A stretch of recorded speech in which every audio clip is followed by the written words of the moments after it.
Hey guys, in this video, I'm going to show you how to fix DROPOUT app not working on Roku. So first of all, you need to make sure you're running the latest version of the app. Press the home button on your Roku remote, and then head over to the DROPOUT app right over here. Once the app is highlighted, press the star button on your Roku remote to open the options menu. Now it's loading the channel information, and then eventually it will pop up with a menu that gives you some options. We're gonna go up and click where it says check for updates to make sure you're running the latest version of the app. Once it's updated, check if it fixes the issue. But if you still encounter this issue, then you need to hard restart your Roku device. So the first step is to turn off your Roku device using the remote.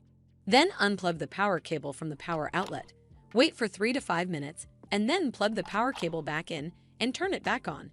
This should fix the issue, but if it doesn't, then you need to completely reinstall the DROPOUT app. From the home screen, head over to the DROPOUT app right over here. Once the app is highlighted, press the star button on your Roku remote, and then click on Remove Channel from the pop-up menu. It's going to ask for confirmation, so click on Remove to uninstall the app from your device. Once uninstalled, press the home button on your Roku remote.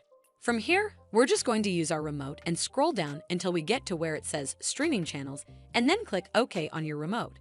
Once you're on this screen, scroll down to Search Channels and type in the app name, and it will then show up right over here.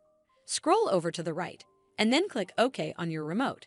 Then we're going to click OK on where it says Add Channel to install it back on your device. Well, that's how you fix DROPOUT app not working on Roku. I hope you found this video helpful, and if you did, make sure you give it a thumbs up to see more videos like this, and don't forget to hit that subscribe button. We'll see you in the next one.